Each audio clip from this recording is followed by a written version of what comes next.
Thank you for attending tonight. We appreciate you showing up, scheduling your time out of your evening to attend our first ever Better Community Lecture Series.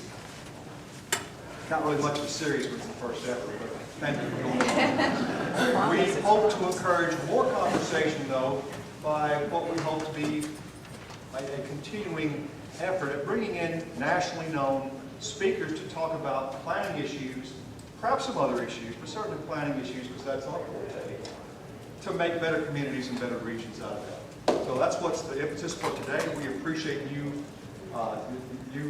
attending tonight to achieve that objective. In a region where about 4 county population for our region is about 710,000 people estimated, 6 county to get technically the full MSA, about 740,000.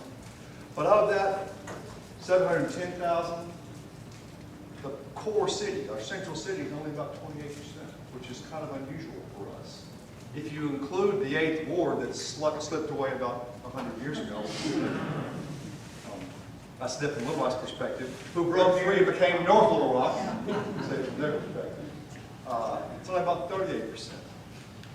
As a county, Pulaski County, of the 4 counties, even though it's by far the largest and had the much larger history, is now only 50% of this whole, 56% of this whole region.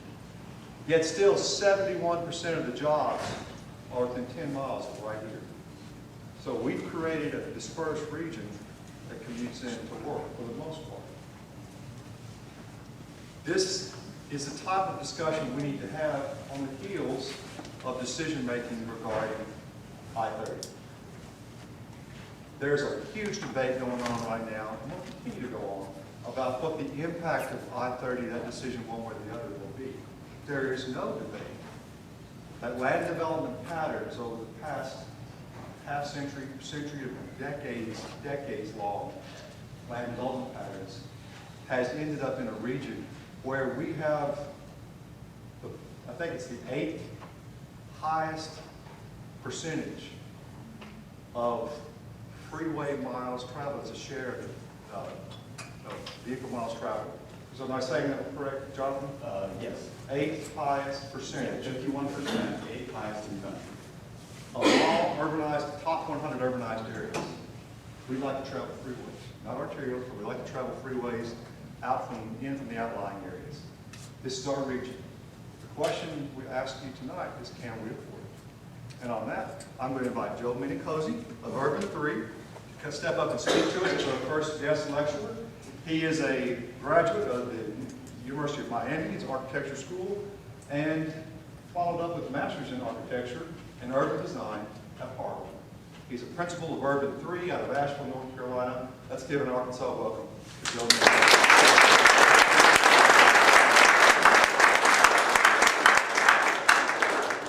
Can you all hear me all right? Is my mic on? Yeah. Okay, cool.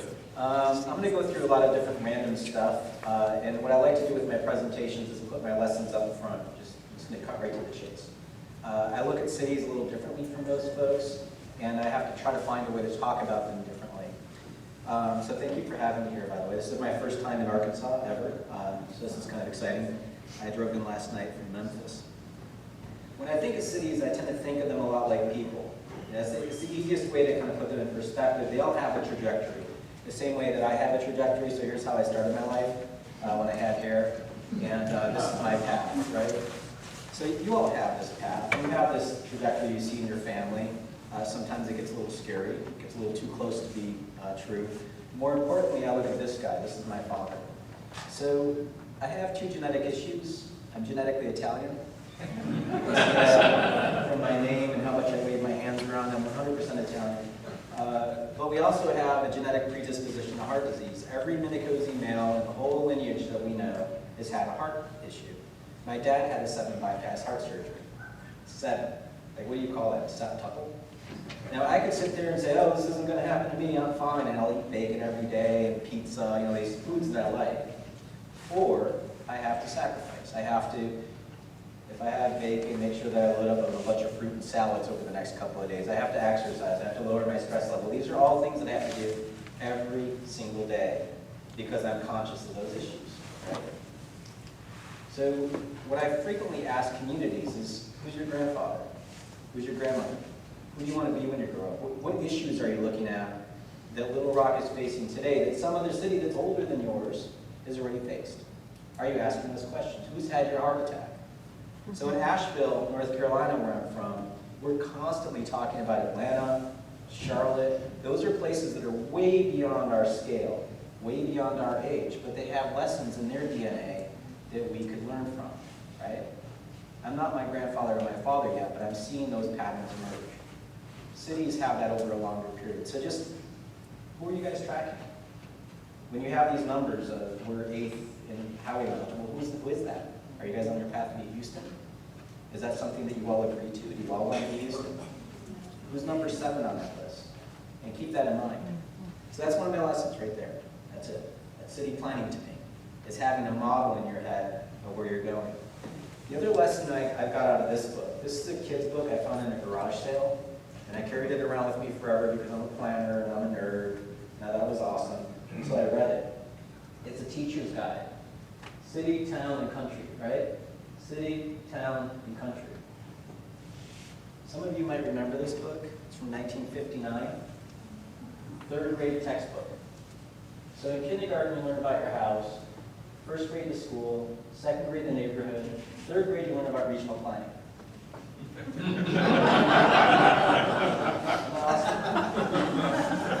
So in the teacher's guide, the first half of the book, it tells you as a teacher how you deal with your 3rd graders. 3rd graders, folks. 3rd grade. It says things like this. While patterns vary from state to state, counties are usually responsible for education, library, health, welfare, blah, blah, blah, blah. In studying the functions performed by your county, you will no doubt find there's a duplication of services, an overlap in jurisdictions, and a lack of coordination between the county and the local communities within it. Do I have that problem? Particularly for the mayors, I'm sure the counties just work great with you, right? This is 1959, folks. We still have this pattern. Is there anybody in this room that's not a county taxpayer? No. Why isn't our county working with our communities that we live in? And part of that's our fault for not having the conversation with them. I love this. Now, it's painfully white. It's the 1950s. It's also misogynistic. The girls are shoved out the hallway right there. But there's a lesson. There's a new factory gets built. There's even more kids that go to school, right? So you ask your 3rd graders. In blue, there's some words here. It says, give 4 good reasons for building a new school. And you ask your 3rd graders about infrastructure, right? Everybody should have a desk. Everybody should have an equal access to education, fairness, equity, right? 3rd graders. You go on about this, and you read about Mr. Canfield, who lived next door to the Allens. He didn't want a new school. He said, our taxes are too high now. If we build a new school, we'll need more teachers and everything else, and then we'll have to pay still higher taxes. So you ask your 3rd graders, give 4 good reasons, or why would people be against paying higher taxes? 3rd graders, folks. We talk about infrastructure, the need for that infrastructure, and the cost of that infrastructure, and you balance it out in a community discourse with 3rd graders. I know adults that can't have this conversation. And it says here, this is again a lesson for you all, the teacher. Remember too that many children, whether urban and rural, are tragically limited in their knowledge of their world, and their world is largely the space in which they live and operate. You know, we have to acknowledge the fact that we're all tragically limited in what we're dealing with here. People know where they live, where they go to school, or drop their kids off at school, where they go to work, how they get their groceries, and then they repeat their day. If they can't find a parking spot, it's the mayor's fault. You need to help me out, right? People don't understand the cost of all these consequences. So my role is oftentimes to illuminate this limitation. So Asheville, who's all been to Asheville? Oh, wow. Man, thanks. That's cool, thanks for drinking our beer, that's awesome. So y'all know where it is. It's up 4 hours up in the mountains of western North Carolina, beautiful setting, bluegrass music. We're 90,000 people, we have 44-0. We drink a lot, mostly thanks to you all. Thanks for coming. And like any quirky little mountain town, we have men dressed as nuns on tall bikes that eat fire. That's my friend Jim who's on by the way. We didn't start out quirky, this is how we started out. You all, if you've been to Asheville, you've stood at this location. 15 years after this picture was taken, this is the same location. We like to say the 3 T's made Asheville grow: trains, tourism, and tuberculosis. That once the train lines came, it brought a flood of tourism. We had the second streetcar line in the entire country. Richmond was the only one that had one before us. Presidents came to visit. Presidents still visit. We had Obama 3 times. I don't think Trump's coming, but that's... In the 1920s, we were growing at 20% in population every single year of the decade, which is ridiculous growth. We were the second largest city in North Carolina. Did y'all know the only city that was bigger than us was Winston-Salem? You just think about that. We were bigger than Charlotte, Raleigh, Durham, Wilmington. We achieved the highest debt per capita of the entire United States. We were #1 in debt. And when the Depression hit and our books were audited, it turned out we thought we had $5 million in the bank. It turned out we only had 18,000. Little clerical error there. Our entire city council was indicted. The mayor committed suicide. That's Western North Carolina. Thomas Wolfe, a famous American author, native son of Asheville, was teaching English literature at NYU, and he wrote a book called Look Homeward Angel. And in the book, this is what he had to say about his hometown. Asheville has squandered fabulous sums. They've flung away the earnings of a lifetime. They've mortgaged those of a generation to come. They have ruined the city, and in doing so, they've ruined themselves, their children, and their children's children. That's a hell of a thing to write in a book, right? Particularly in the South. Incidentally, he was threatened, his family was threatened. His second book was called I Can't Go Home Again. In a way, it's not that he was clairvoyant. He was right, he hit it on the head. This is going to be a multi-generational problem that we're going to have to deal with. To show you our problem, it took us until 1976 to pay off that debt. A lot of people come to Asheville and they think we're a whole bunch of like left-leaning people. We're really not. We're very conservative. We said we took that money out, we're going to pay it off. We're not going to take part of that New Deal program that FDR put out there. We actually, in a proto-Tea Party way, told the federal government to take a hike. But here we are burning the last bond. You can tell it's a big deal because you get these 3 guys to burn the bond. Here's Miss Asheville with her tiara. And then this is Billy Graham. When Billy shows up, it's a big deal. But check this out. It's the 3rd headline in the paper that day, and the lead headline was somebody dying in a prison fire in McDowell County. Now, just so you know, McDowell County isn't even our county. It's like 2 counties over. So we couldn't even celebrate this. It's like below the fold in the paper. And that's how embarrassed we were. Thomas was right. This was our children's children. We were embarrassed by this. But when we got out of debt, what did? We started doing what everybody else did. Everybody's got highways. All right, let's got a highway through the north side of downtown, which became the Crosstown Expressway, which is I-240. And the coup de grace was when they blew the mountain open. This is Bowcatcher Cut. This is Bowcatcher Mountain. I love that it's on a postcard. Isn't this awesome? Did y'all, when you came to visit Asheville, did you go hang out here, maybe climb a wall or something? So the community actually fought this and proved that it was cheaper to do a tunnel. And they're like, can we just do a tunnel? And DOT's like, we don't have that technology.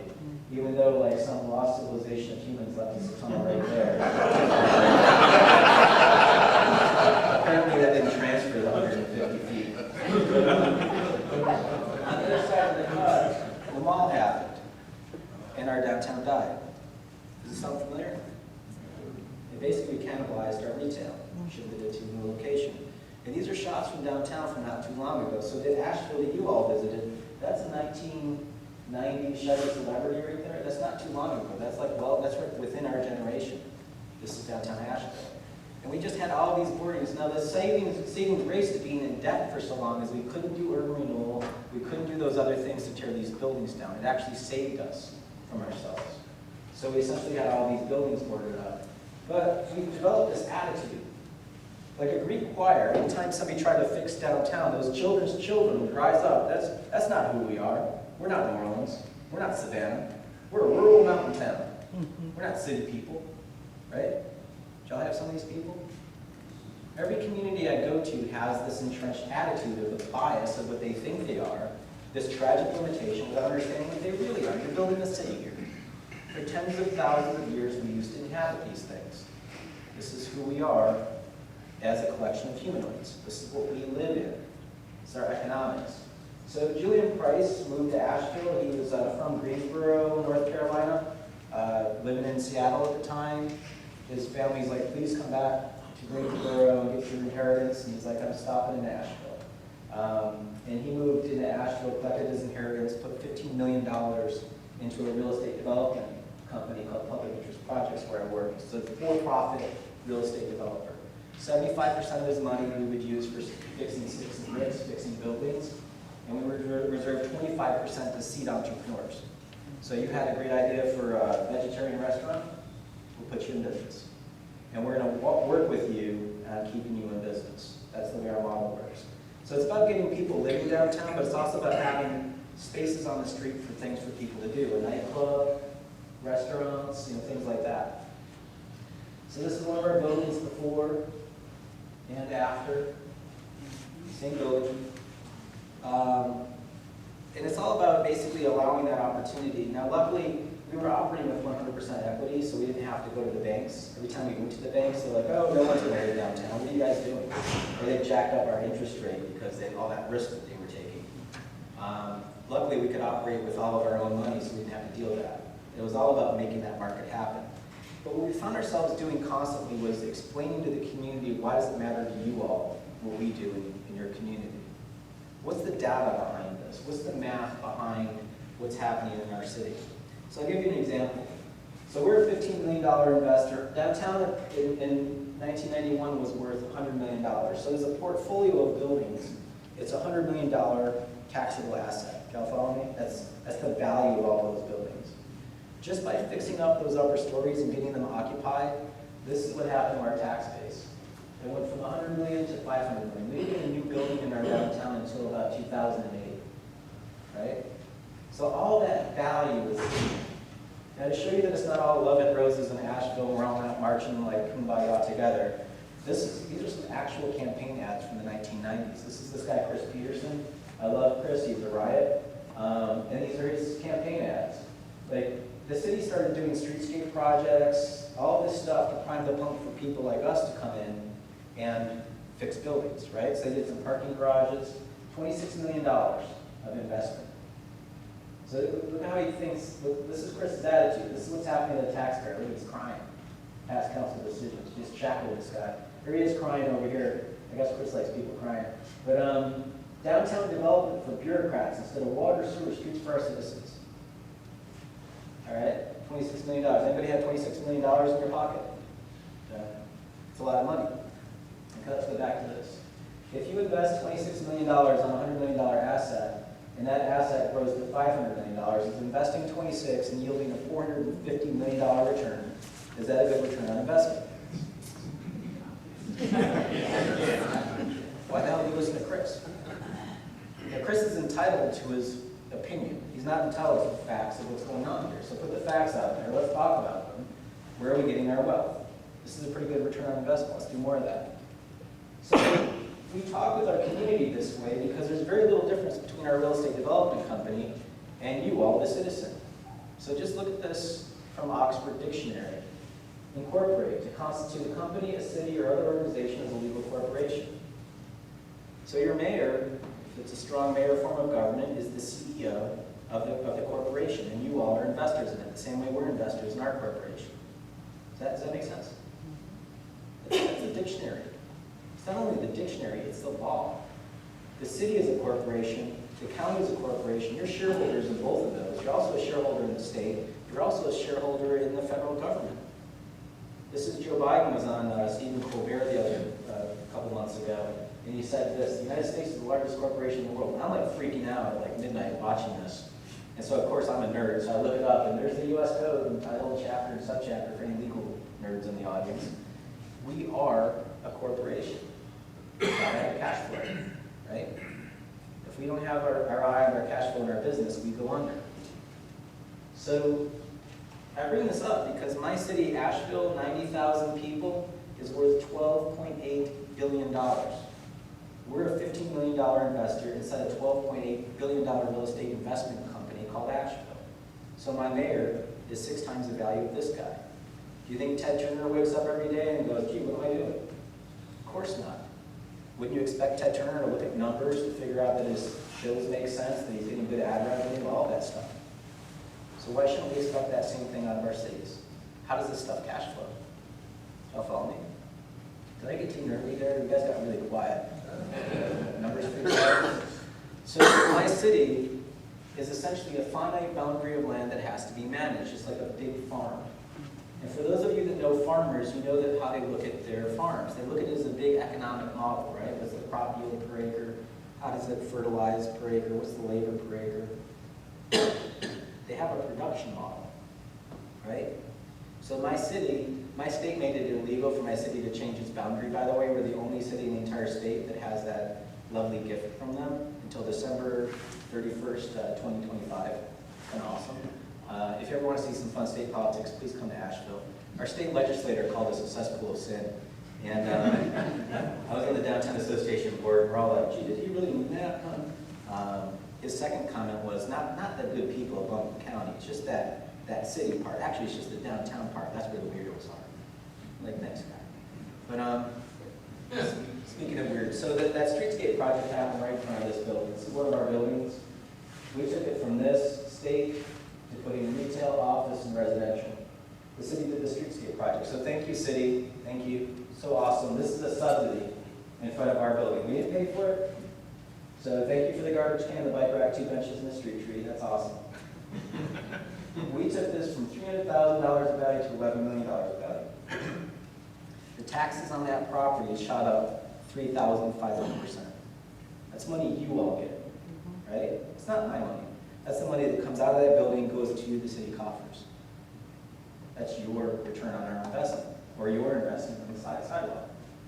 So let me ask you a question. Do you all have a 401k plan that goes by 3,500%, or Christmas fund? And an awesome return? And people are like, well, Joe, that's fine, that's $11 million. We've got this Walmart over here that's $20 million. I know that I'm in Arkansas and I'm getting into Walmart, but so that Walmart, I'm using it as a good indicator species of a big box. So this is $20 million of value. That Walmart produces $220,000 as a property tax bill, right? This is our building, this is my house, those are my dogs. My dogs think they're lions. We do that to freak our neighbors out about it. We pay $2,000 for around 1/10 of an acre. So if a 1 acre cookie cutter fell from space and hit my neighborhood, it's going to grab 10 houses, each paying $2,000, or about $20,000 an acre in taxes. Do y'all follow me? That's our productivity of our property taxes. If you take that 1 acre cookie cutter, fly it in space, and drop it on Walmart, this is what it pays per acre in taxes. Because it took 34 acres of my corporation to make that happen, right? That's its productivity. And if you had an acre of this building, this is what you get. I was presenting this in Oregon 2 weeks ago, and I said to them, I'm like, look, in Oregon, if you had an acre of land to grow something, what are you going to grow? They got the joke. Cash crops, right? We get it. So, okay, I know some of you are thinking, well, Joe, come on now, this is Arkansas. We don't care about property tax, it's all about the retail. All right, let's get rid of me because I don't sell anything. And let's look at the retail taxes. Our city in North Carolina, this is the sales of the average Walmart. Our city gets a portion of that, or $47,500. Add that to the property taxes. Now you're talking $51,000 an acre of total taxes, property plus retail taxes. This is just our property taxes per acre. Now we sell stuff in the ground floor here. Add our retail taxes. Now you're cooking with gas. Jobs per acre. We have jobs in our building too. So when you put these side by side, if you're just clinical and agnostic about it, and just say, what does the data tell us? In an apples to apples way, we even have 9 units of residential per acre versus their 0. How would y'all feel if I showed up in Little Rock and I'm like, I'm doing a 90 acre building of residential, y'all would hang me. You know, it's like, that's not a bad building. So we gotta watch what we get hung up on it, but also understand the productivity of what you get. Y'all follow me? Apples to apples, which one produces more for you?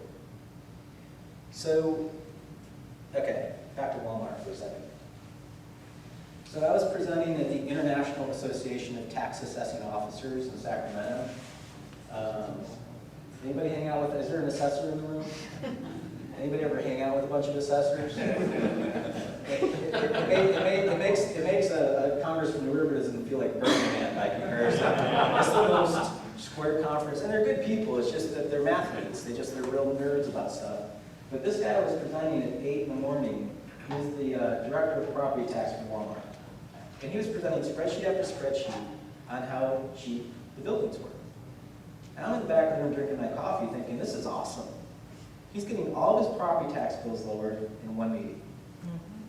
That's smart. That's very smart. Now the assessors are agnostic. If it's a pile of junk building, it's a pile of junk. And he's showing me his spreadsheet, his bid tabs, all of this stuff about how cheap his buildings are.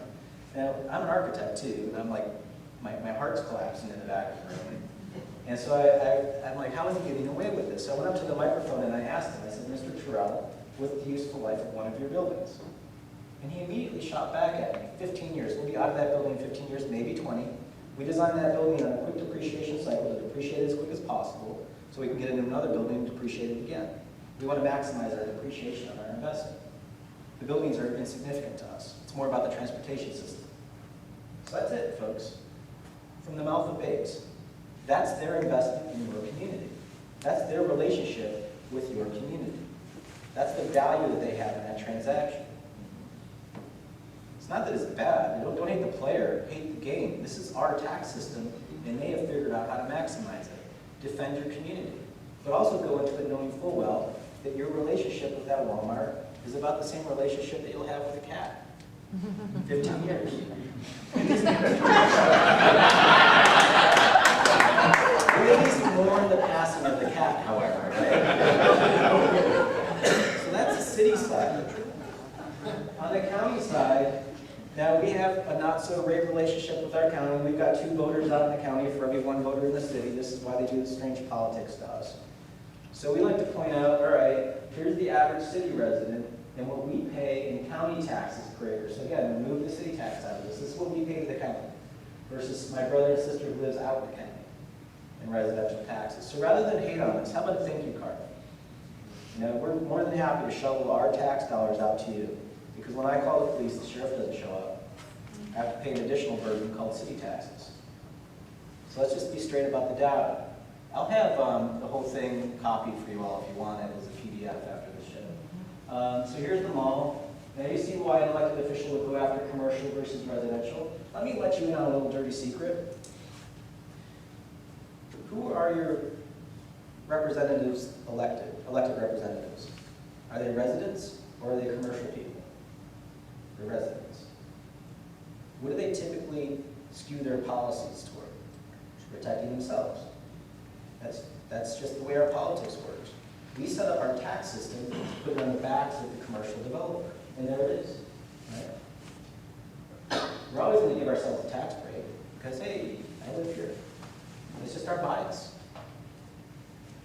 Here's bringing downtown into it. This is our building, there's the mall, and there's residential. So you see the lion's share of your property taxes is coming out of these commercial buildings, particularly when you start stacking stories. You're stacking those dollar bills. Now this is what our county gets out of our building, not our city. So it behooves the county to want to help the downtown grow up as well, because they're going to get all of those bucks as well. How many kids do you think are being educated in that building? There isn't a single child in that building. So all that money is free and clear straight into the school system. It's super awesome. Right? So, okay, I've gone through a lot pretty quickly. I want you to realize this isn't complex math that I'm doing. It's 5th grade division. I'm taking buildings value and dividing it into the acres that it sits on to normalize this stuff in an apples to apples way. It's called productivity, right? We do this when we talk about cars. Could you imagine if we're all standing out in the lobby and I'm like, hey, my truck gets 650 miles per tank. You guys would laugh at me. You're like, come on, Joe. That's stupid. That tank is huge in my head. Of course it gets 650 miles per tank. That's not how we judge vehicles. We say miles per gallon. And oh, look, the numbers just changed. Right? We should all be driving BMW Setas at 70 miles per gallon. I'm being cute here, but this is a dangerous little car. But it's you know, that's how you get productivity. You're doing this for a $2 to $3 commodity. Shouldn't you be doing it for a $30,000 or $1 million commodity? You control the land, folks. So we've done this all across the country, done it in Canada, New Zealand. For every dollar of county taxes somebody out in the county is paying to the county, their brother and sister in the city is paying about 5 times that to the same county. Then here's the Walmart, here's the mall. This is a 2-story building. This could be in Driggs, Idaho, or downtown Dallas. As soon as you start stacking the stories, you see this bump. This is a 3-story building, and that's a 6-story building. So we're not talking skyscrapers here, folks. And what's crazy is it's not proportional growth, it's an exponential growth as it goes up. It's kind of wild. So we have these things called cities. We can tear them apart and see how they operate. We like to nerd out with technology, so for the GIS nerds in the audience, we have these different layers. You have streets and infrastructure, the buildings are built on that. That's the man-made environment. You also have your ologies, your hydrology, your geology. What we specialize in is separating the nature and the man-made and showing your cash flow. I want to show you that layer of money that's in there. Let's look at it a different way. Let's think about the body. We all have bodies of a city. Within the city, you have all the different layers of stuff. They can all be mapped. You can see where your money's coming from. Your property taxes, retail taxes, where your infrastructure is, your jobs, and what's the return on that investment of this stuff with the revenues. So Asheville, back to Asheville again. This is my county. So this is the entire Buncombe County. Oh, by the way, do you know that term? You don't know bunk? You ever hear that? Do you know where that comes from? Buncombe County. So you gotta try our culture every once in a while. It's kind of fun. It actually sticks there. But yeah, we don't know why. This is a big park right here, this big gray splotch, so it's not taxable. It's part of the federal park. Blue Ridge Parkway comes through here. Here's another federal park. So that stuff doesn't pay taxes. I don't care about it. It's not giving me a penny, right? Just be crude about it. We've got low value in green, purple is high value, right? So $100,000 of value in that spot. This is over $76 million. This is the Biltmore Estate, America's largest house. That house is worth $100 million. When Bill Cecil shows up at a council meeting, we all genuflect. And thank him for his time. He's a very valuable person, right? But it's not fair. This house is 150,000 square feet. His house. His parcel of land is 4,000 acres. He's got the biggest gas tank, right? So rather than total value, let's do value per acre. Map change. Here is the 3D. Can y'all guess where downtown Asheville might possibly be? Boom, right? This is downtown Asheville. This is our little sister over here, Black Mountain. That's 10 miles away. You can see its little main street popping up, right? This is Baby Bear. This is Mama Bear. Now, for my county brothers and sisters, we're all paying the same county millage rate, right? We're all paying the same rate, 6 mills across the county for our property taxes. If you were to lay a blanket across this thing, just throw a blanket on this, what's popping up? Boom. This is where my county gets the majority of its taxes too, right? There it is in the model. Let's just talk about this. What happens politically, I've got a brother out here in Fairview who is just like, I pay too much taxes. I pay more taxes than people out in Sandy Mush. It's like, true. What about us? What about a thank you card? Maybe a box of chocolates. Yeah. So we just make it real for people. Austin, Texas. This is Travis County. Anybody want to take a guess where downtown Austin is? Now what's fun about Texas, by the way, it's illegal for us to get retail data in North Carolina, but we were able to get the data in Texas. But basically, 1 acre of that thing equals the entire 20-acre Walmart taxable value. Can you not pull off an acre of that? Is that beyond your skills and ability? Retail sales. This is a very nerdy chart we created of all the different states and how they operate at your local level. When I say local, I'm always adding city and county together because those are the people that you vote for that are in your community. Those are the taxes that you pay, right? That's your corporations. So Texas, red is property taxes, green is retail taxes, and then blue is transfers that either come from the state or the Fed or something like that. Ohio, where's Ohio? Ohio pays some income tax at a local level, that's the purple stuff. But this is Texas. The majority of its property taxes, this is retail. Y'all are way over here. This is not good. That's a lot of retail taxes. Now think about this, when a recession hits. What's the first thing you do when a recession hits, when you're out of work, or if you have your hours cut? You buy less. So all of a sudden you can't afford the city. The city doesn't disappear. You know, it's like you quit the latte habit. Maybe you don't buy the boat this year. You know, those big transactions are off. But you're basically hanging out over here next to Alabama, Louisiana, and Oklahoma. So that's your peer group. Here's the booze sales, the 6-county model of the booze sales in Austin. This was kind of fun to show them. I mean, of course, downtown Austin's killing it.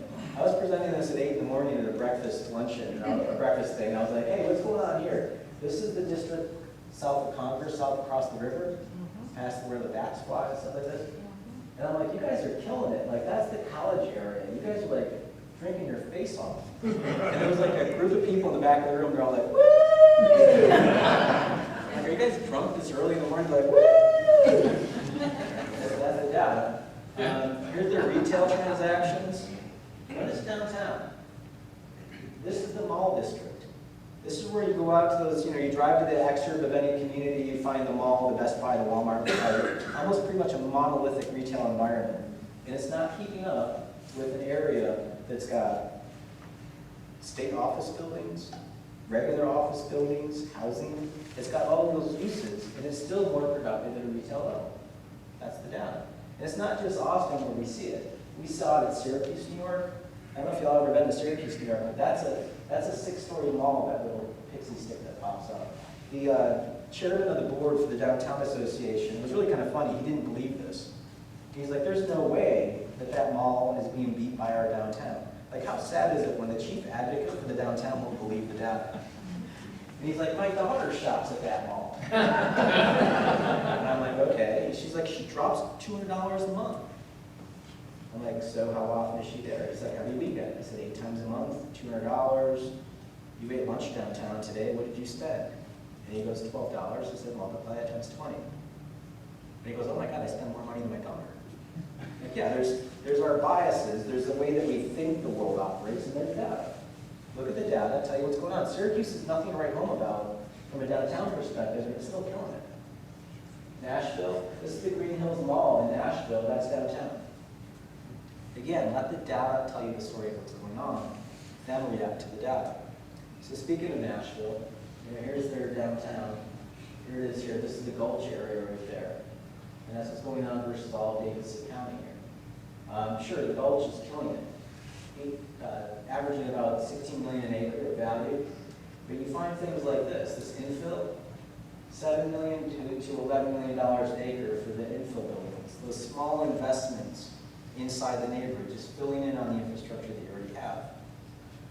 So basically, 21 acres of this would equal the 123 acre of that Opera Night Mall.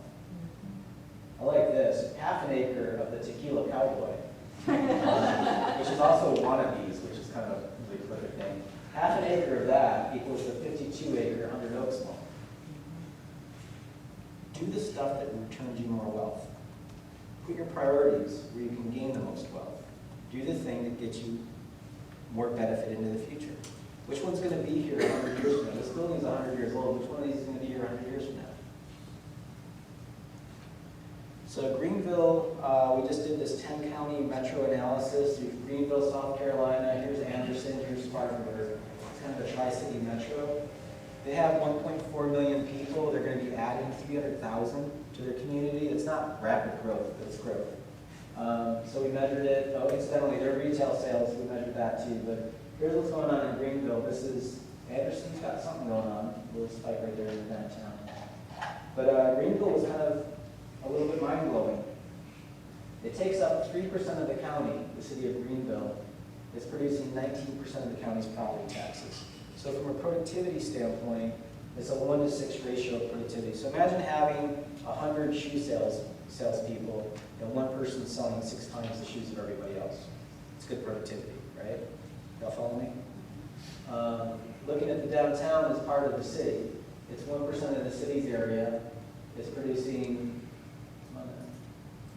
9% of the city's value. That's a 1-to-9 ratio. So downtown is really good for the city. But let's not forget that downtown is also part of the county, right?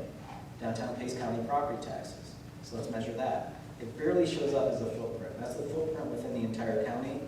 Here's the taxes paid, which doesn't look like a lot. But when you do the numbers on that, that's a 1-to-61 ratio of productivity. The county should be all over making downtown Greensboro happen. This is incredible return. how would you treat that one salesperson that was selling 61% of the shoes in your office, your shop? Would you walk up to her and like slap her in the head and just say, you're not worthy? No. I'd buy her a car, right? What's your relationship with your county, by the way? Is it good? You know, it's like, this is the conversation that needs to happen. I know ours is pretty much opposite. So 2 acres of this guy would equal the 73-acre new mall that's out there, the open air mall that's killed the last mall that's out here. But we were able, because they have the data, we could drill in and measure their retail. We get kind of really excited about that because, again, it's illegal in North Carolina to look at retail data.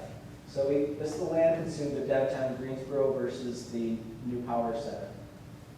Here's the county property taxes per acre out of downtown versus what they get out of this. And that's what the county gets. Here's the retail taxes and the jobs.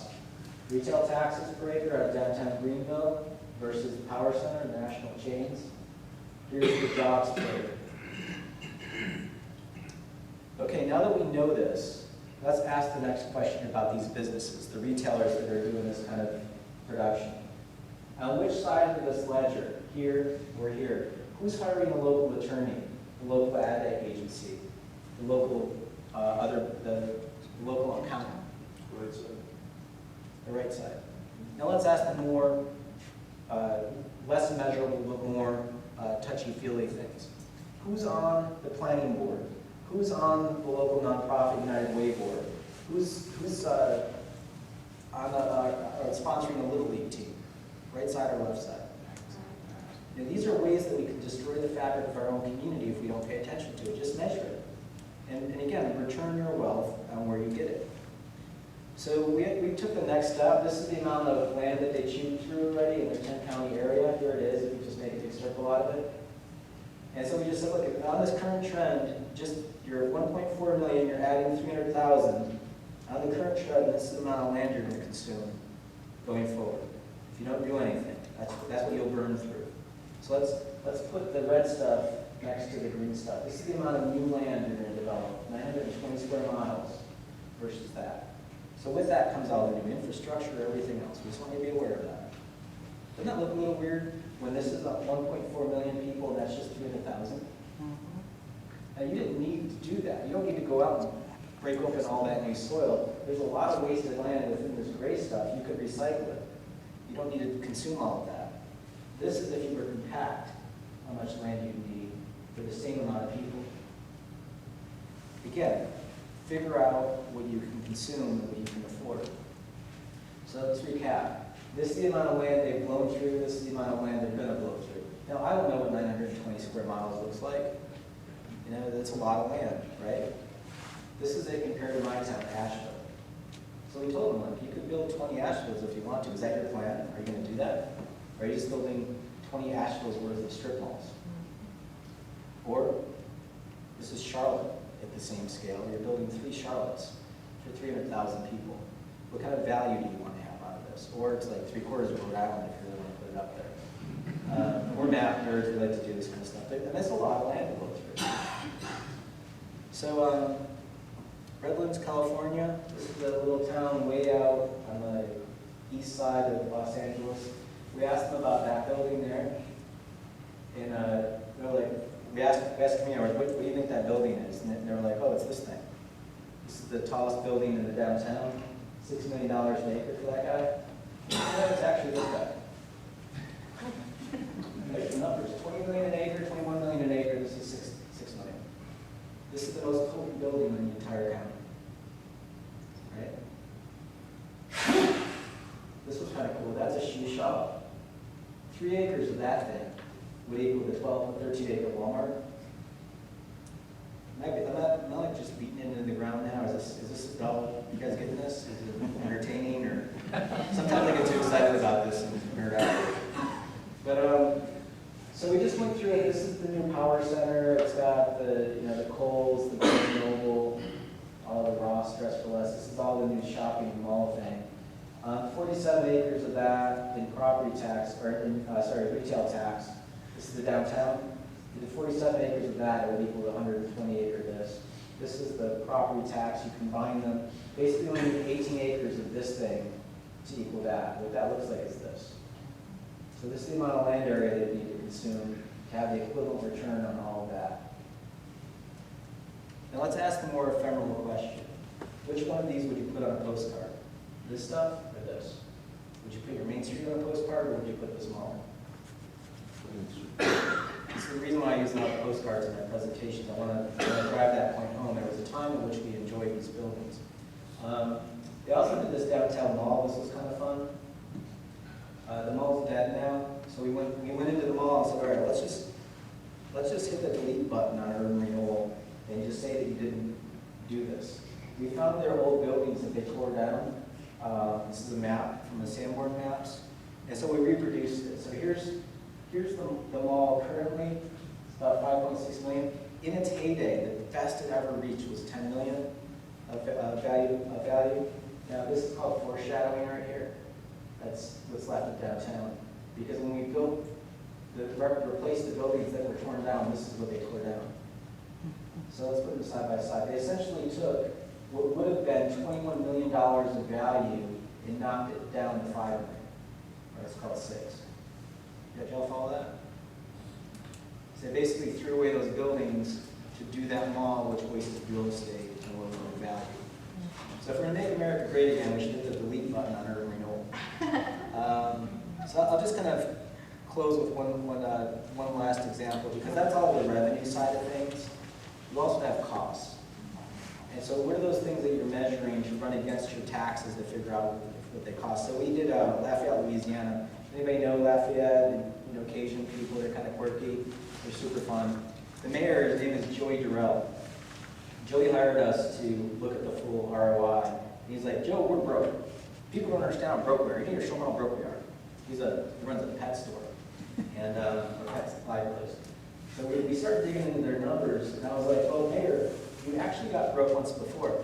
This is their parish budget document from 1994. This is the cover of the document. I'm not making this up.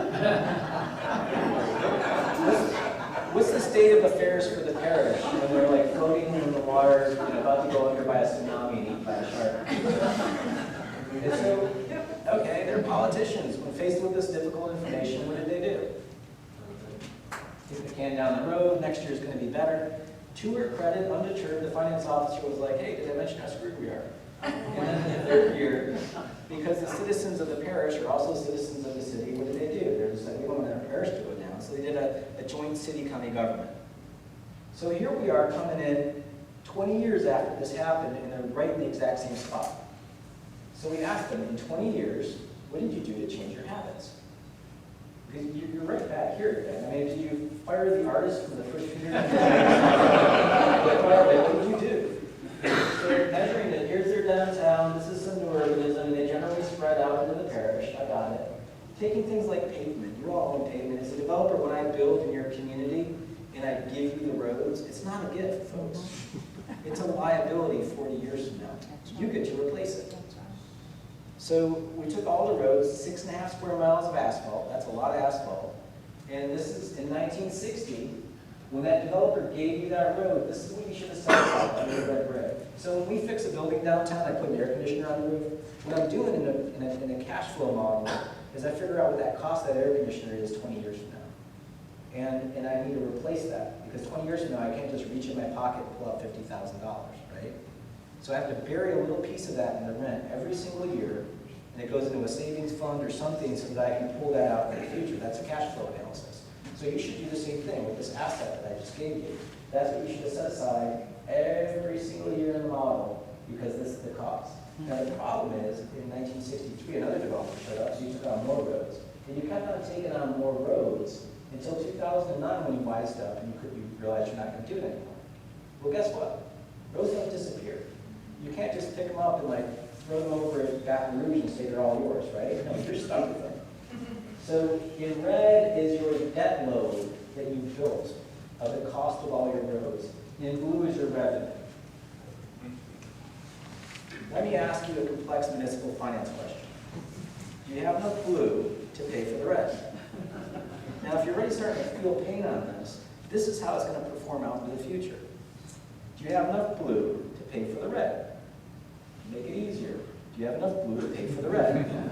So your debt load is 18 times your revenue. Now here's a scary thing, because guess what? You didn't have the money on the road, so what did you do? You went to the bonding companies. You bonded out a couple of replacements. Well, guess what the bonding companies do? They got first right of refusal to all your revenue that comes in before you get to use it in your general fund. So they're already skimming off half that. You don't see it.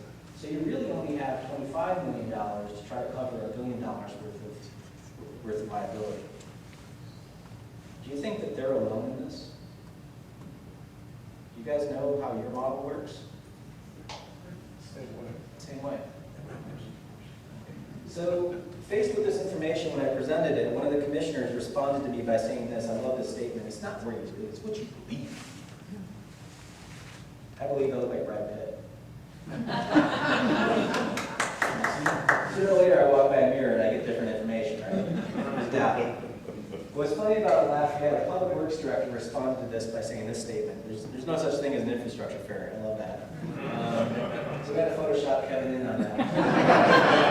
And Kevin's like, you just show it to him graphically or it's fine, that's what we're building. So we built the model. This is like taking the whole parish and floating it like a boat in the water. And so you have the below the water line stuff here, which is your expenses. And anything above the water line is the taxes. So you live out here, great. Here's the taxes you pay, here's the cost of your lifestyle. Your choice of where you chose to live. We're going to send you a bill for draining your swamp and putting that bridge and that road out there to you. We'll send you a little bill for that. So what's your cost, what's your revenue, let's net one against the other. This is net positive. Above the line, this is net negative. Here's the whole parish in 3D. It looks like it's bleeding all over the place. Take this thing and drop it on the floor so it pops up vertically. This is how it pops up. Apologies to anybody that has red-green color blindness. This is the cost out here. This is the net revenues on the inside. Now, it's interesting. They told me, they're like, well, Joe, people really want to live out here. I'm like, well, hell yeah. That's what you're paying them to move out there. That's called a subsidy. Account for it. And just put on a piece of paper. Y'all will agree in the room whether or not you can afford this. And just be wise about your investments. So these aren't invisible market forces that are making people behave this way. It's a financial model, right? So what also was interesting, I threw these slides in here for the metro planning folks because there are quirks within the different models that everybody operates on. One is my favorite, is the TDM model. But here's how it's working financially. One of the main reasons why all of this stuff is so expensive is because their forefathers never went out in the swamp because it's really, really expensive to fight Mother Nature. They just didn't have that money. Now, so it's all this is a stormwater analysis map which drives this. Now here's the Metroplan model, or their Metroplan model for future growth. They're projecting all this growth in the areas that are actually the most expensive, setting up a recipe for failure because that's where all of their infrastructure investment is going to go, and it's just going to cycle more people into a problem you already can't afford. Notice how few people are growing in the downtown area. And again, this is the fallacy of that planning tool. Why would you do that? Change the model. So do look into your transportation demand model and make sure you're not doing the same thing. So let's recap. In 1950, they had 34,000 people, 5 feet of pipe per person, 2.4 fire hydrants per 1,000. They've grown their population to 121,000. They've grown their feet of pipe per person to this, 50 feet of pipe per person, 51 fire hydrants per 1,000. Their population has grown 350%. Their liability has grown 1,000 and 2,000%. The whole time they told me they were getting rich. We got rich. We got gas money out of the Gulf. I'm like, all right, we'll measure your wealth. So adjusted for today's dollars, they took their household income from this to this. They have gotten richer. They're actually richer than Asheville. That's cool. You've got 160% growth in revenue, 1,000 and 2,000% growth in liability.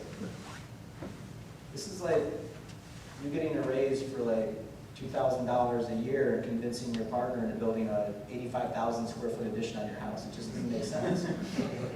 But this is a habit we've gotten into. There's lots of land, Joe. We can just keep going. It's like, all right, somebody will pay for this stuff. One last example. This is South Bend, Indiana. Just taking their pipes in the ground. This is their population growth since 1850. Their apex year was 1963. That was their best year ever. Then they lost Packard and Studebaker to Detroit. Their population dropped, they leveled. right? They're not doing all that great. But 1963 was the best year ever. On the right are their pipes. I'll drop a boundary when they hit their apex year of 1963. So here they are building a community, building pipes, growing up, right? Seems fair. Right there, their population stops.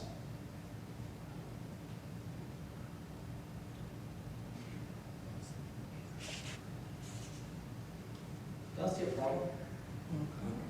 And they told me, like, well, do people really want to live out there? I'm like, yeah, I want to be 6 foot tall and have a full head of hair. I think you should pay for it. Like, what's that? What can you afford? You know, it's just like, these are paths. They can't afford all these other pipes, and they don't feel that pain. Their kids will. Their grandkids will. Or they'll have to cut services. They don't get the police officer or the art teacher because that pipe needs to be fixed. And it doesn't happen tomorrow. It happens 40 years out. That's when you start feeling that pain. This is their population growth indexed against their pipe growth. And I asked them, like, in 1930, were you guys like dying of thirst? You need that much more pipe to serve yourself? You know, it's crazy the amount of infrastructure we add to our communities. We're stretched end for end. Their pipe will go from South Bend, Indiana to my office. Like, good luck with that. That's a big to fix. So one of my favorite authors is this guy, Jim Collins. He wrote a good book called Good to Great. And he talks about businesses and which ones took off and which ones floundered. And it's all about key critical decision points where they made the tough call. Think of Eckerd Drugstore in 1980 versus Walgreens. Inside the New York Stock Exchange, they were in the exact same spot in the 80s, but Eckerd stayed flat, Walmart took off. And it's because they confronted the brutal facts of where they were and where they were going to go, and they wanted to be great. They just didn't want to suffer anymore. And I love this statement. If you don't confront the brutal facts, they're going to confront you. Facts matter. Stuff costs money. We can't afford that pattern of growth. We need to understand that stuff. And I'll just go ahead and read this. The fundamental issue is that the inefficient use of land costs more than the efficient use of land, period. Simply put, you buy more stuff, it costs more to maintain. You need to measure this stuff and manage it. Sometimes your policies are in the way. Put the gun down. Don't force everybody in your downtown to have parking put in. Figure out what you can do and how to manage it. So just to recap, my city's worth $12.8 billion. It's worth more than all of Texas's professional sports teams. Or it's about, 5.6 Dallas Cowboys. I can guarantee you that Jerry Jones knows what Dak Prescott's towel bill is. I can tell you the Club Center nightclub costs 5 cents a pop. I had Ezekiel in here until yesterday. I figured Dak's a safer call. So this is all a method of accounting. We just call it geo-accounting. It's putting the data on a map and making decisions. Your accountant doesn't care if you buy a boat. Your accountant cares if you can afford the boat, right? Pencil this stuff out. Look at the math first before you rush to judgment on political decisions or any kind of guesses on what things are. And I found this great quote from Bill Clinton. Sometimes when people are under stress, they hate to think. And this is the exact time when you have to start thinking. So every city is going through these stresses, particularly those that are on the wane of boomtown. And they have to start figuring out how to pay for this stuff. So do your math. Thanks.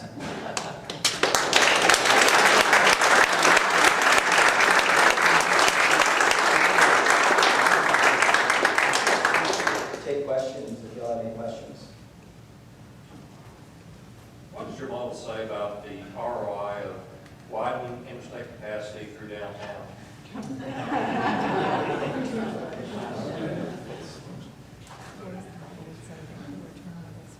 Well, hang on.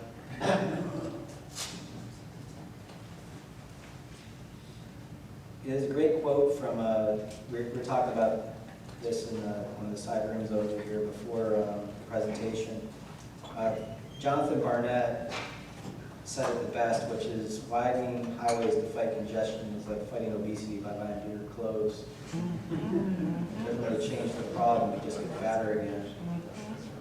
So you'll never win that fight. You'll never beat congestion because It's called induced demand. It will actually encourage more congestion.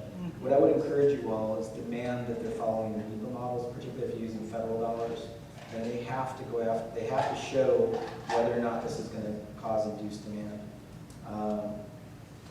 You know, ironically, you'll probably get the home builders out of the periphery that will be demanding that this happens, which will only net you all a very thin level of return. They'll still make houses if the demand's always going to be there for somebody to have a house.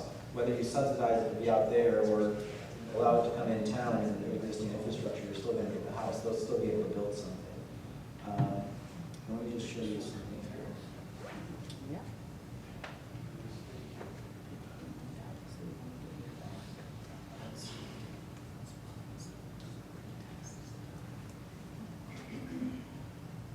Sorry, it's going to take me a second to get this up. Files nested in files nested in files.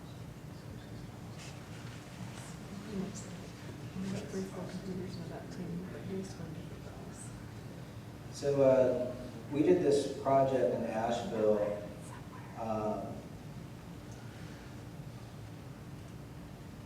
The community had been arguing with DOT for this highway design for since 1989. And in 2004, we started our own nonprofit. And we did things that architects and designers do. We got together at night and just redesigned the highway. And we spent weeks, we built a model and basically gave them the alternative that the community had been asking for that DOT didn't know how to do. And we just kind of poured through it. So this is the interchange that DOT wants to build. And so we showed our community, we're like, well, this is the current interchange that's out there. Even if you're doubling the width of the highway, why are you septupling the land area of consumption? Are you taking all that land off our tax rolls? So this is the spaghetti that we were getting that's all new. Right now the highway goes up to Patton Avenue. Everybody takes a federal highway onto a local road, which is unbelievably stupid. Here's downtown right here. So you all probably, if you drove over there, you probably drove on Patton Avenue, where there's like this crazy local bridge with people merging and going all over the place. Yet DOT wants us to trust them, that they're going to solve the problem with the results that they did before. So we're just like, we like this connection because it gets our bridge free, but this is way too much spaghetti. Can we just do this move everything off the roadway, and then we redesigned it to take all of this spaghetti and just compress it down to that. This would turn into a 6-year fight with DOT to prove to them that this worked. We did some magic stuff, like we used tracing paper to trace their curvatures, and then we used this other kind of high technology called scissors, and cut up their segments and retake them together to show them that you could do all the same maneuverings right at the same location. But what was key was running the numbers. Let's see.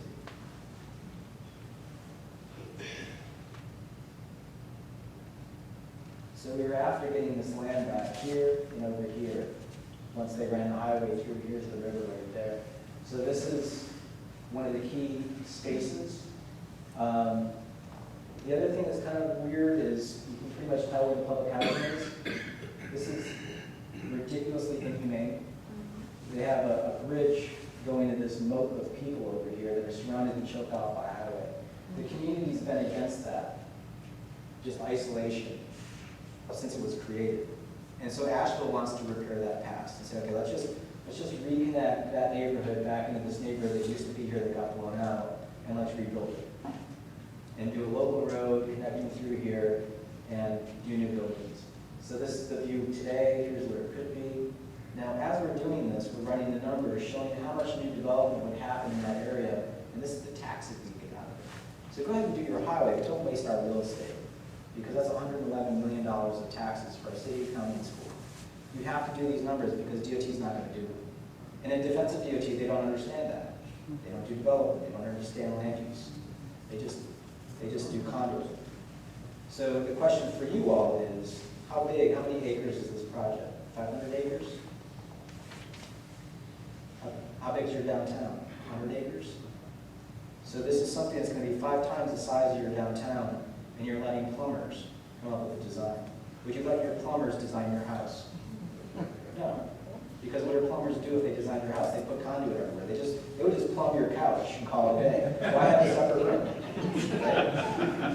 So that's how they're trained. You have to just change the paradigm and say, this is a community planning problem. We're not saying go through the highway. We're just saying don't miss this opportunity to fill in that void. So it's just about having the conversation, but realizing DOT is going to take a certain behavior. You don't see it that much here in Arkansas, but there's becoming a trend of big box retail. Use the example of Walmart. So there's becoming a trend of big box retailers going into mixed-use spaces and going in and going back into the urban core. What do you account for that? Is that simple retail, or is there a connection with infrastructure and density and trying to entice them to up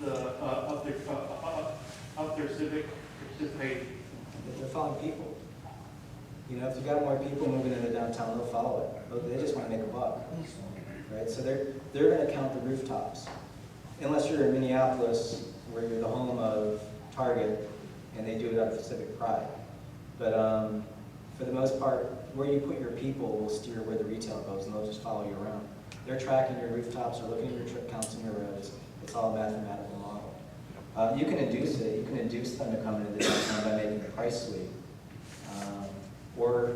I was in West Palm Beach, and Mayor Nancy Graham just flew to Starbucks and demanded that they open a Starbucks on Main Street, back when our downtown was waffling. And Starbucks was hilarious. They're like, really, seriously, you want us? All right, we're there. Because everybody's usually fighting Starbucks. So it could be a mix of leadership if you have a mayor that has that kind of vision. It could be, it's mostly your rooftops. They're going to count the rooftops. And the simplest way to change your downtown is put people there, which goes straight back to Jane Jacobs. You put the housing there, allow that stock to be there. Let me show you an example. This is my favorite. So I presented in Gwinnett County, Georgia. Y'all know Gwinnett County? Lawrenceville is the county seat of Gwinnett County. I'd never heard of Lawrenceville. It's 4 hours away. I was under strict orders when I went to Gwinnett County. I was not allowed to say 4 words when I went to town there. I wasn't allowed to say the word city, urban, or town. And I couldn't say municipal. These were all dirty words to them. Now, it's really hard because my company is called Urban 3, but I was like, all right, whatever you want. That's what you want. So here they are. They're out here. This is Lawrenceville. They're like, we're outside the Beltway. Gwinnett County is 812,000 people. I called up my client, who's the Chamber of Commerce, and I was like, Kelly, y'all are 812,000 people. She goes, I know, honey, but we're 460 square miles. We're huge. Okay. So here's a square mile.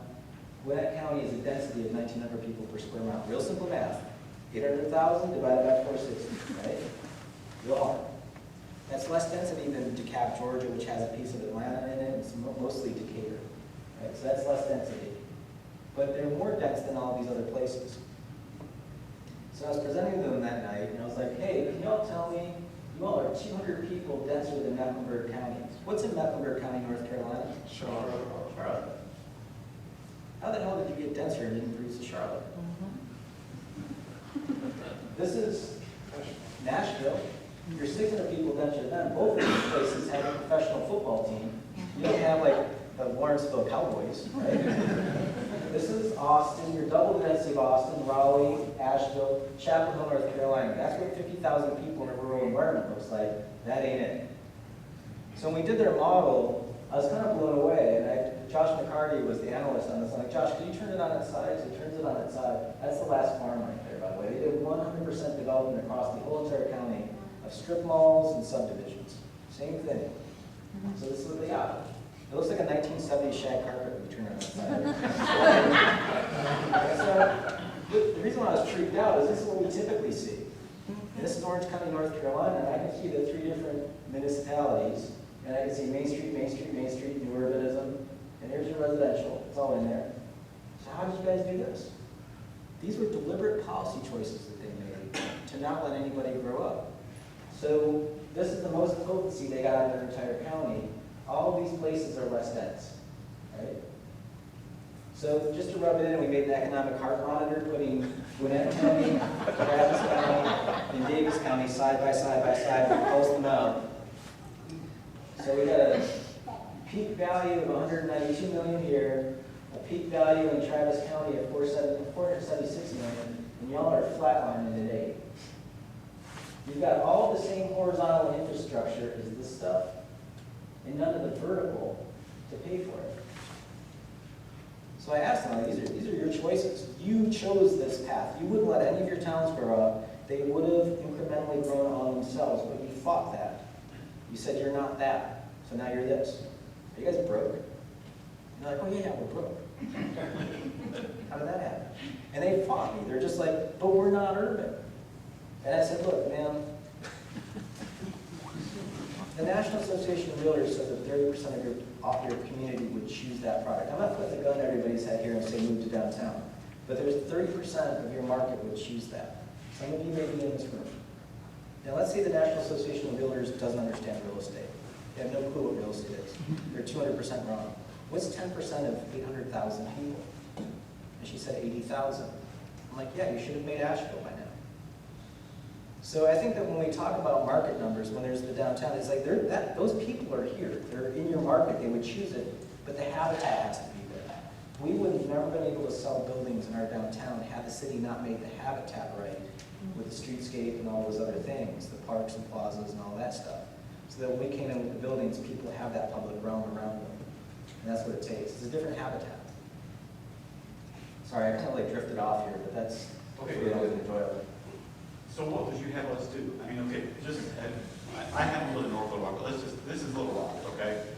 And, you know, we know what we want, but we also know we've got plenty of vested interests and plenty of customs that are on the ground that we're used to doing. Yeah. Do all the math. There's going to be vested interests, certainly. You also have a large community that just needs to be informed about that traffic limitation level we understand. When they see the math, when they see the data, make it real for people to see it visually. You know, it's like, okay, I asked you earlier, how many slides do you think you saw today? 45. 35. You guys sat through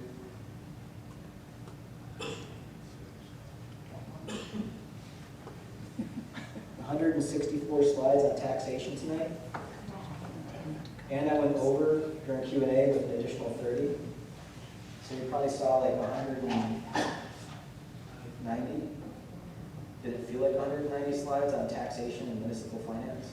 You know, I'm not here to like nerd out and like, be all smart. I'm here to like make this stuff simple for people. It's a challenge for anybody that works within this profession. You have to make things simple for folks.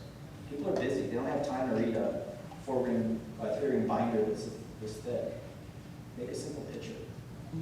So that's why we do these maps. We try to make it as simple as possible. And it's not to be demeaning to the audience, but it's to be appreciative of the fact that they're busy. Everybody's got jobs and lives, and they don't, you don't want to hang out in the tax part. Maybe you do. Maybe you all are tax nerds. But it's like, how do you make this stuff simple for folks? And I think that's the challenge for all the professionals in the audience.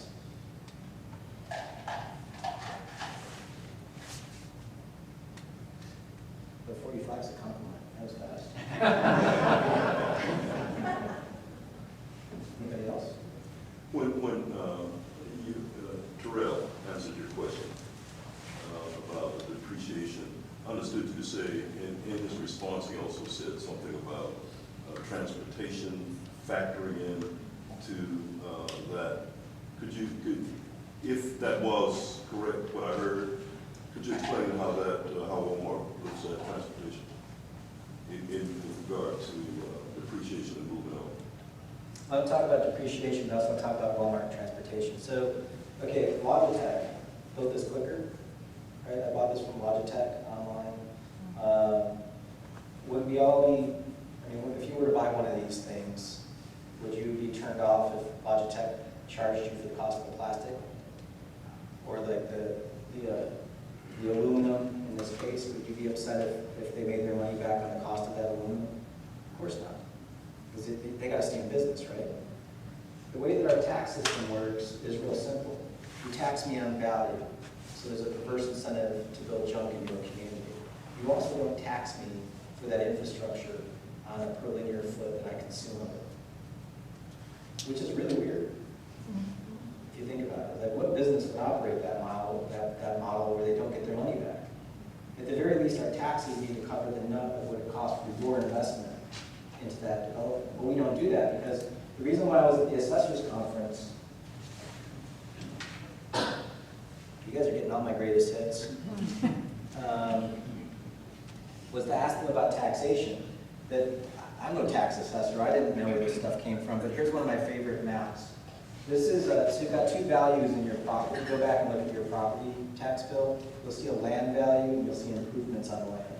So the first thing that we do is turn off all the improvements and just look at the dirt value per acre, just so we can see how they're doing their math.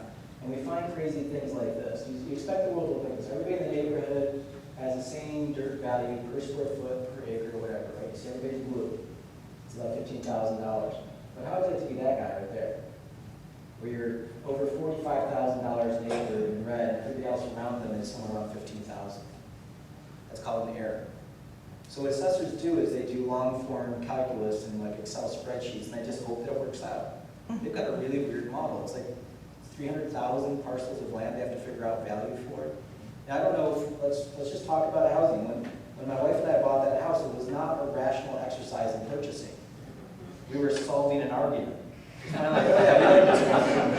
Yeah, and so he's like, how much do you want? I'll just write a check for $10,000 more just to like end this argument. Now, if the assessor has to go in that, all of those transactions across the entire county, and there are some people that are actually reasonable and rational.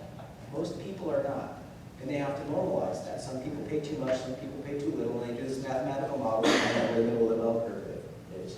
And that becomes market value, right? It's easier for them to track commercial assets because those are people that are actually rational actors in the marketplace, more so than residential. But they have this crazy math.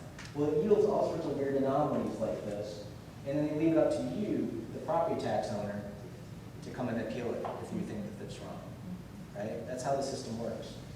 It's really buggy. But my favorite part, I was presenting this in Cheyenne, Wyoming, and it was like a morning presentation, and I was like, hey, what's going on here? Where that's $15,000 an acre, and crossing the street there is $35,000 an acre. How could land double in value, the same zoning category, the same school district, the same police and fire district? How can land double in value by crossing the street? Do y'all know this? The tax assessor was sitting in the front row, she shot her hand up. She just yelled at me. She's like, you don't understand. I'm like, all right, try me. She goes, they have more land. The more land you have, the lower the value. That was the reaction of the audience. The mayor just about spat coffee out of his nose. I'm like, hold on a minute. I got 3 miles of infrastructure around this property. This fellow's got 200 feet. She goes, yeah, we don't count infrastructure in the value. I'm like, so you're going to put investment in the ground. You're not going to recoup that investment. She's like, that's not our standard. Our standard is the more land you have, the lower the value. I'm like, all right, bigger site. I'm sure your planning director will agree that you can put more stuff here. More stuff means more trips. More trips mean more car accidents, fire calls. More commerce means more theft, more police calls. You're going to charge me for all of that, or you're going to give me all of that and not charge me for it. She goes, yeah, that's our standard.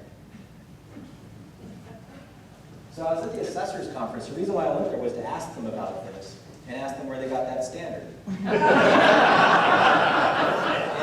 their magazine is called Fair and Equitable. So I asked them, and to their credit, I was like, so how is this fair, or how is it equitable? And they're like, it's not. And I'm like, okay, where'd this standard come from? They're like, we don't know. And seriously, they told me this, like, you need to find Larry Clark. So I'm wandering the conference looking for this guy, Larry Clark. I track him down. He thinks this is hilarious, by the way. And I asked him, how is this fair or how is this equitable? He's like, it's not. I'm like, where'd this come from? He's like, well, probably something in the 1700s, has to do with agricultural policy. And now that you pointed out, it seems like it's weird, we should change it.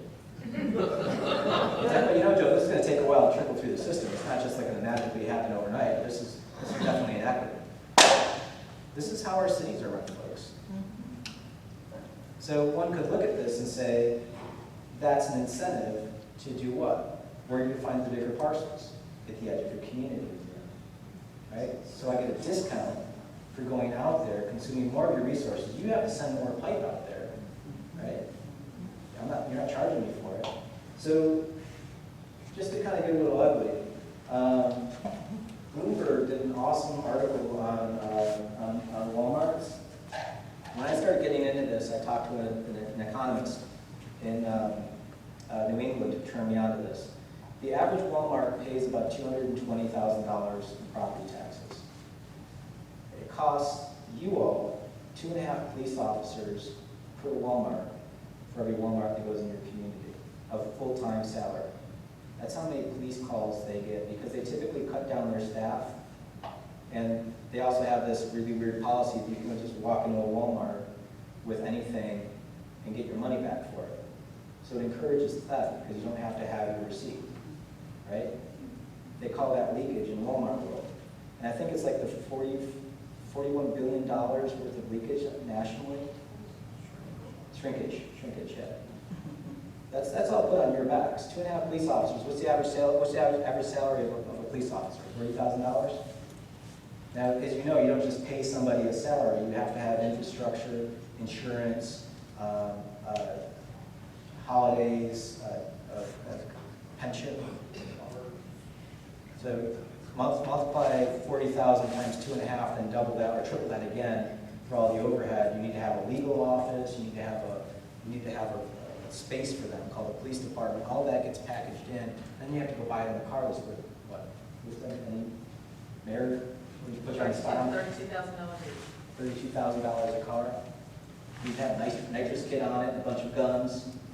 All that stuff's expensive. So just the policing cost of an average Walmart is about maybe like 1.25 to 1.5 times the amount of property taxes they pay. So you're essentially paying to police Walmarts. So it's hard because once you start untangling this, you say, well, is the market there for that? It's there because we're subsidizing it. And you're using Walmart as the example. Walmart is successful. Let's use Gander Mountain. It's been going out of business. Or Kmart. Kmart's even. So, and speaking of depreciation, this is one of my favorite depreciation models. So Walmart's depreciate to dust. Let's look at other typologies. So we did Charleston, and this is downtown Charleston right here. Now what's fun about Charleston is it's an ancient city by American standards.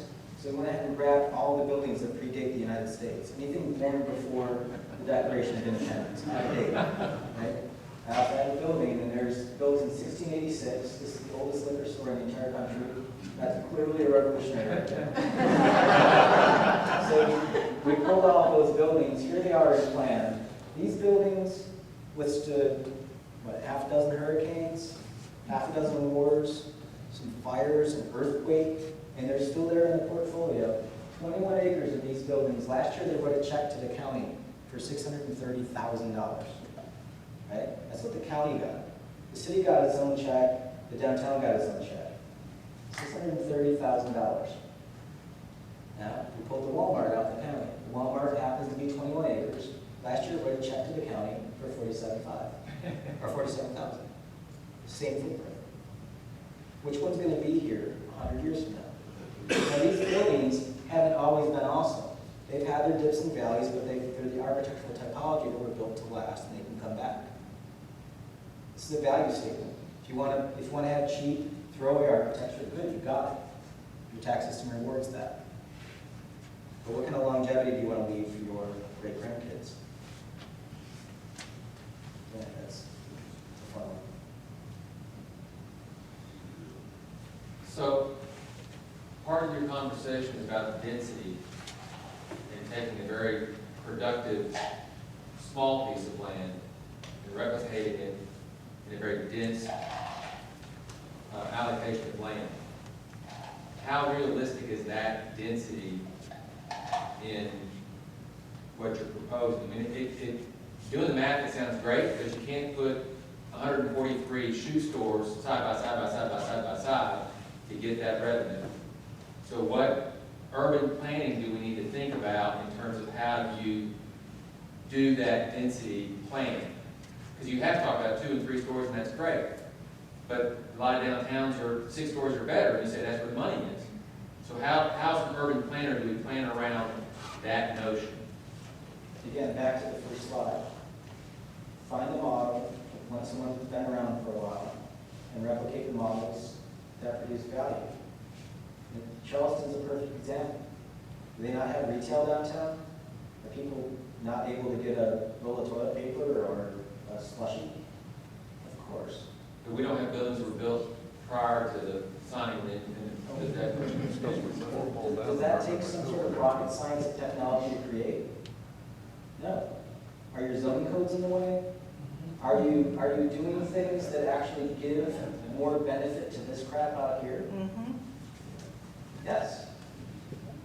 I would argue that zoning, urban use zoning allows for more opportunity than restricted zoning outside of the urban core.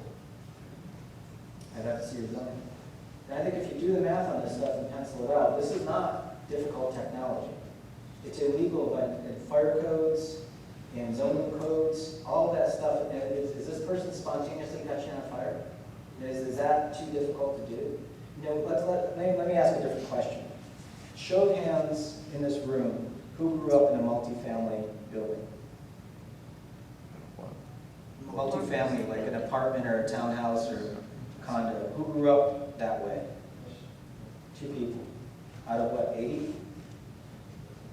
So that's an anomaly in the scale of human civilization. This is just a 100-year little habit that we've created, and it costs a lot of money. When you pencil it out and see how expensive all that footprint is, and if we charge them that footprint cost, the typology would change. The business would change. Walmart won't go away. They'll just reaccommodate. They'll figure out the math. I'm not saying get rid of them. I'm just saying do a math that makes your community function fiscally sound. And just put all of those biases on the table. We all now have a single-family bias, thinking that somehow the world will end if we live in this kind of stuff.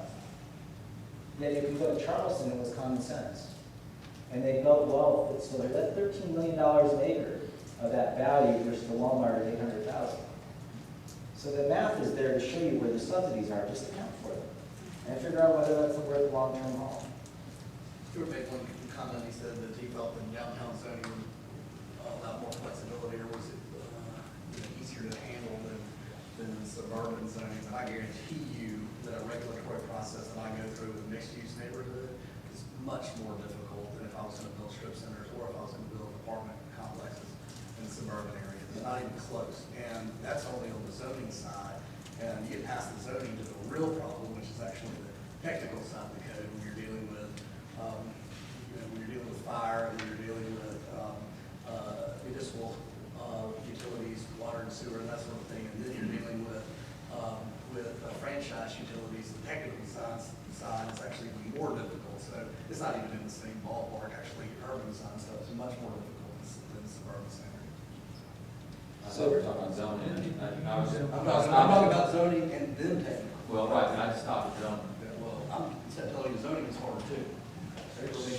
So your point is then, if we change the cost, the price to the user, the end user, the resident, you'll change their habit. Because what I see is, in traveling around the Mid-South, is that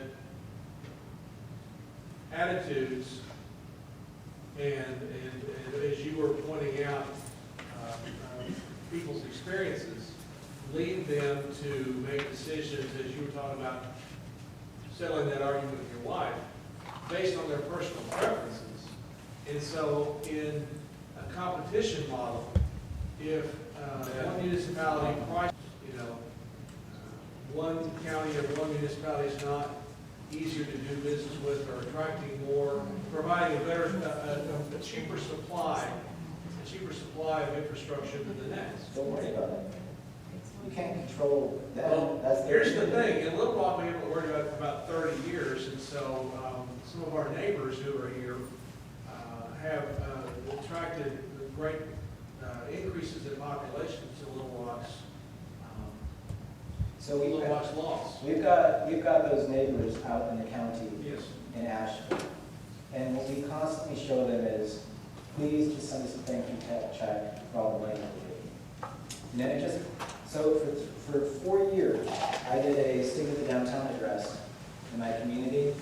Following my State of the Downtown address, where I talk about the $2.3 million, $2.3 million a year that we give the city, and $3.8 million that we give the county. And they're up there on the slide. The mayor and this chair of this county commission would have to follow me. And after the third year, to his credit, Dave Gann, chairman of the county commission, because they'd have to follow me and talk about what are they reinvesting in the downtown. We'd have all the downtown activists there. And David Gann goes, well, you know, it's real embarrassing to follow Minicozzi with all his math. But I had Wanda, and Wanda's our county executive. He's like, I had Wanda run the numbers, so I could sit here and put some numbers up. And it's more embarrassing to have the numbers than not have them. And he's like, and that's got to change. And he said, he does this as part of his speech now. When he goes out to the county, he goes, do you say you're from Bum County when you go visit your friends in Toledo or Canton, California? No, you say you're from Asheville, you say it with pride. So you will get politicians that will rise up and be leaders. You can't control everybody. So there's, y'all ever heard of Henry George?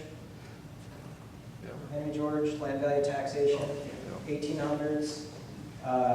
Elizabeth Maggie Phillips, who has spectacular eyebrows. She was a Georgist. Land value taxation is where you tax the dirt, the full value of its infrastructure and opportunity. So Henry George was practicing economics in the 1800s. You think about what's coming on where all these people come over from Europe and just dump into their East Coast cities. Land value shot through the roof, people started living in tenements, but you could have people that weren't putting their land on the market and they're driving that speculation. You all have this in your downtown here. There's people that want to build in your downtown, and there's people that just sit on the real estate and do nothing. You've all invested in the pipe, the police officer, the garbage truck. If they have no building, they're paying no taxes, right? If I have two buildings side by side and both paying taxes like this, if I tear a building down, I've removed the improvement value on the property, right? It's like, that's kind of silly. So it spurred this movement in taxation. Pittsburgh adopted land value taxation in the 1970s, and they experienced the least amount of teardowns of any American city. Elizabeth Maggie Phillips realized we couldn't work with adults because they're too set in their ways. You know, you all are grappling with, how can I get Joe to say it won't work here, right? Oh, we got to worry about the other county. Who can you worry about? Don't worry about them. If they want to go and fail, let them fail. So she thought she could work with kids. She invented a board game to teach kids land value taxation. Does it look familiar to you all? We know these rules. Use them. So I presented in Idaho, and there was some guy that yelled at me that I was out to control his life. I'm going back to Asheville. There's a great Polish proverb that translates to "not my circus, not my monkeys." This is your community. I know the craziness back in Asheville, and it's not going to be an easy conversation. You have to put the data out there and start to see if you can raise the dialogue. Doing lecture series like this will help. I have a couple of questions. So earlier you talked about who's had your contact, who's had our argument.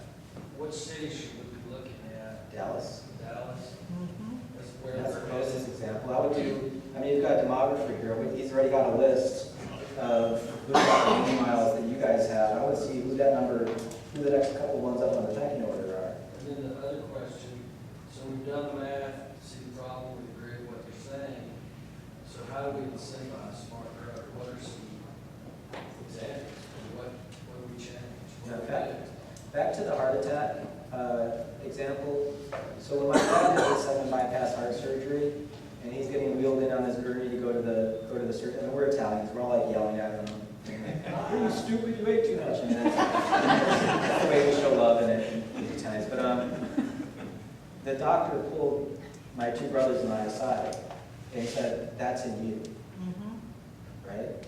That was the most amazing visual that is seared in my head until I die, right? I presented at the Applied Behavior Analysis International Conference. These are human behaviors. And I showed them all of this stuff. And they're like, "Oh yeah, you're totally onto it." I'm like, "What am I onto?" And they're like, "It's delayed discounting, it's a human quirk." So we're all humans. Why did we survive? How did we survive? We are programmed with a little quirk. One of our quirks is that we're optimistic, particularly Americans.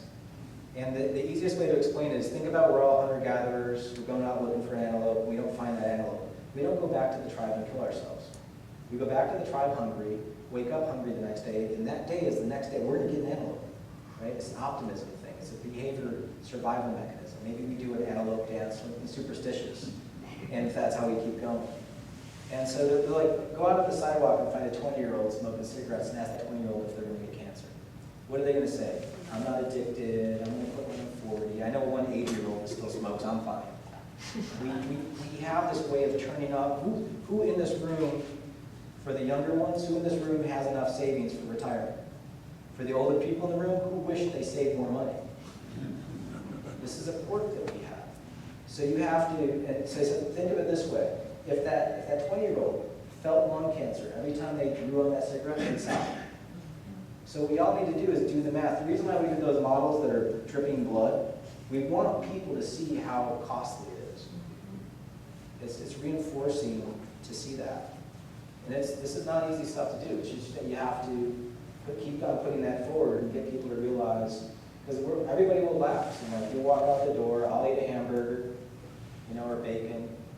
I can't stop, but I gotta adjust along the way. What's your advice for a community that might be adopting a new master street plan in the near future, like Little I'd have to see the plan. I'm just saying, what should citizens be looking for or encouraging the city to put with that? Well, one is make sure it's a right fit for the infrastructure. Make sure you're getting a measure of investment